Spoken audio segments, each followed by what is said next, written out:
Setelah RUU Minerba disahkan menjadi usulan inisiatif DPR, tentu saja hal ini menimbulkan pro dan kontra. Bahkan muncul kata-kata mendesak, tergesa-gesa, mendadak. Apa sih Pak sebetulnya yang menjadi latar belakang DPR ini terkesannya terburu-buru untuk mensahkan menjadi usulan inisiatif DPR, padahal ini kan juga tidak masuk Pak dalam prolegnas prioritas 2025. Soal keterdesakan atau ketergesa-gesaan, saya pikir itu harus kita kesampingkan, karena posisi di dalam kepentingan nasional itu jauh lebih utama.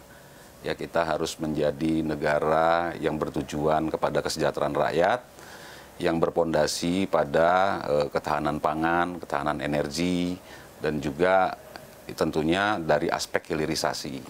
Nah, hal ini tentunya juga kita harus dapat mengkoreksi bagaimana sehingga betul-betul tujuan menjadi negara yang memiliki ketahanan energi ini dapat realisasi. Maka sistem maupun peraturannya harus menjadi penting didahulukan atau menjadi penting menjadi hal yang urgensi. Itu sebenarnya. Urgensi apa, Pak? Urgensinya tentunya pemanfaatannya, pengelolaannya daripada sumber daya alam yang dimaksud tadi, karena tujuan bernegaranya seperti itu. Nah, itu sebenarnya. Jadi tidak ada yang tergesa-gesa. Kita dari awal kita rapat, kemudian kita tunjukkan bagaimana untuk kita lakukan penyusunan terlebih dahulu, sehingga menjadi inisiatif, dan sampai sekarang kita masih RDP, masih mengumpulkan, mengkontribusi daripada pendapat-pendapat publik. Ya, jadi semuanya pendapat itu dimeaningfulkan untuk sebagai partisipasi publik, sehingga nanti dalam hal pembahasan untuk menjadi peraturan yang akan secara sah di undang-undang sebagai undang-undang, nah itu betul-betul merupakan satu implementasi daripada HOP atau harapan rakyat maupun juga daripada norma tersebut yang mengarah kepada negara yang menuju kesejahteraan. Meskipun saat itu dibahas hanya dalam sehari, Pak. Belum ada itu pembahasan satu hari itu. Nah, jadi gini, jadi membuat norma atau membentuk norma itu jangan hanya melihat daripada pasal per pasal, sehingga kita melihat naskah akademik itu tidak mesti berlama-lama. Karena apa? Untuk penyusunan adanya satu kepentingan, tadi yang sudah saya katakan, tujuannya kita itu adalah tujuan bernegara hari ini kesejahteraan rakyat. Kita punya sumber daya alam. Bagaimana cara mengolah secara maksimal agar tercapainya kesejahteraan rakyat tadi, itulah yang terpenting. Naskah akademik itu bagian daripada landasan berpikir untuk membentuk norma tadi. Itu sebenarnya dasarnya itu. Kemudian saat ini sudah ditetapkan sebagai usulan inisiatif DPR. Baru usulan. Apakah saat pengesahan ini sudah melibatkan berbagai pihak, Pak? Untuk pengesahan usulan inisiatif, betul bahwa ini baru pendapat daripada kepentingan tadi, jadi pemikiran daripada DPR, ya, terutama dari Balek, ya, bahwa setelah itu menjadi inisiatif DPR untuk menjelang kepada pembahasan, kita melakukan meaningful partisipasi publik.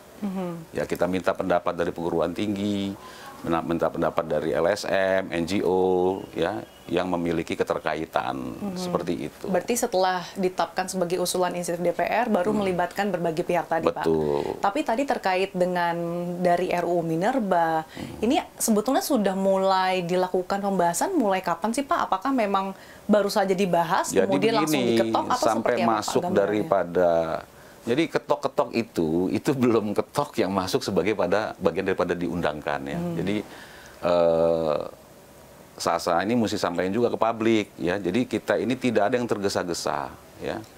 Jadi kita ingat ya, dulu Bung Karno itu dalam memproklamirkan bangsa kita ini, ya kan, ada satu ketergesaan, tapi yang di depan itu terhadap kepentingan nasional, seperti itu. Tapi kan masih banyak Pak RUU lain yang belum disahkan, padahal sudah masuk prolegnas prioritas. Betul. Kita juga sedang menggodok semuanya kok itu sekarang. Ya, tapi kenapa RUU Minerba yang tampaknya sangat urgent? Sudah saya Pak jelaskan tadi, ini adalah central point kita, ya, untuk perekonomian kita, ya. Jadi kalau kita bicara sumber daya alam itu, sumber daya mineral itu luas, ya. Dan kenapa kita harus ada membentuk satu proses keadilan yang korektif? Karena tentu perjalanan yang terdahulu menjadi evaluasi kita. Ya, untuk mengevaluasi dan kemudian untuk kesejahteraan nasional atau kepentingan nasional tadi, Tidak perlu waktu lama-lama. Nah, ketika sudah ada inisiatif DPR itu, boleh kita nanti, ini kan terus-menerus kita setiap hari. Kita melakukan RDP, pendapat, masukan pendapat semuanya. Gitu. Setelah RDP ini, tahapannya baru disahkan jadi undang-undang. Iya. Ini prosesnya berapa lama sih Pak targetnya disahkan? Sampai kita betul-betul, jadi kita tidak tergesa-gesa. Nah, tidak tergesa-gesa seperti apa nih Pak? Apakah ya kan saya sudah katakan tadi, kan yang diinginkan bobot itu kan memenuhi syarat formil dalam pembentukan sebuah undang-undang. Tadi saya bilang kepentingan nasional itu adalah ujungnya, kesejahteraan rakyat itu adalah ujungnya, ya kan? Penyusunannya soal inisiatif dari DPR itu mau dibilang tergesa-gesa silakan, tapi demi kepentingan nasional tadi maka dilakukanlah itu inisiatif DPR, dan kemudian tahapan untuk pembahasan norma-norma tadi untuk mengarah kepada kesejahteraan tadi itu diperlukan satu waktu. Ya, kita meaningfulkan partisipasi publik. Gitu loh. Jadi tidak ada lagi. Tujuan awalnya memang kesejahteraan rakyat. Iya dong. Nah, kenapa saya bisa katakan seperti itu? Kenapa Pak? Alasannya? Kenapa Pak? Karena selama ini RUU Minerba atau Undang-Undang Minerba itu dilaksanakan hanya dari angle sistem pemikiran kita, asas pemanfaatan. Gitu loh. Jadi kita itu harus bisa membedakan asas pemanfaatan dengan asas pemberdayaan. Asas pemberdayaan itu sebagaimana yang dimaksud di pasal 33. Jadi jangan lupa Sasa, kita ini bikin undang-undang, bikin norma, tidak boleh bertentangan dengan konstitusi. Ya, jadi kita harus kembali kepada format, reformat. Sebenarnya itu amanah reformasi gitu loh. Nah, pasal 33 itu sudah dinyatakan bahwa bumi, kekayaan air dan alam dikuasai oleh negara, ujungnya kemakmuran rakyat. Tuh, kesejahteraan rakyat lagi, ya. Ada 3 poin tadi itu, bahwa negara mendapatkan kuasa itu tidak dengan semena-mena. Dia harus laksanakan dengan syarat.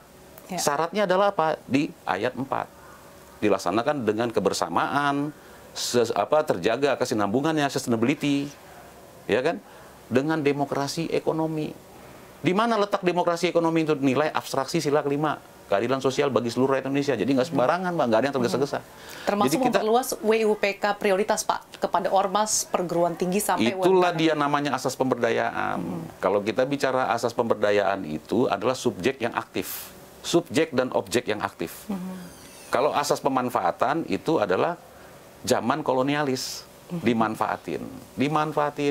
Artinya apa? Kita selalu kemarin itu teriak hanya segelintir orang yang menguasai sumber daya alam kita. Nah, ini bagaimana caranya merubah cara berpikir seperti ini? Ternyata bahwa kita selama ini melanggar pasal 33. Maka menghadirkan entitas lain dibandingkan atau yang sebelumnya hanya satu entitas, badan usaha, swasta atau negeri. Kan begitu. Nah, tetapi kan sudah puluhan tahun kita laksanakan itu. Bagaimana sekarang ini kita sudah punya strategi untuk menuju negara maju sebagai negara emas kita, ya, kurang lebih 20 tahun lagi kita akan menuju itu.